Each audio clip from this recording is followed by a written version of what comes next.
Welcome to Pindar Poetry. We hope you learned something new. You start by confirming the watch has reliable power and a readable display. Low battery can cause incorrect adjustments. Once ready, press mode until the main digital time appears, because that's where you make permanent changes. Now press and hold adjust for 2 to 3 seconds until the second's digits blink. This tells you the watch accepted the command and is in time-setting mode. From here, you're ready to change which field to edit. Seconds, hours, minutes, so the next steps will guide you through that sequence. Once the seconds are blinking, press mode to move to hours, then minutes, and so on. Doing this cycles the editable fields in logical order. When the field you want blinks, press the forward or reverse button to increment or decrement values. Press and hold to scroll faster.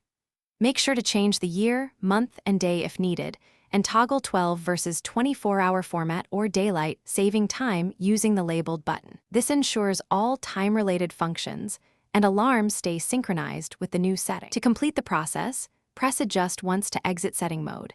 The blinking stops and your changes are saved to the watch module. Then verify accuracy by comparing to a reliable source, making sure AM versus PM or 24-hour indicators match.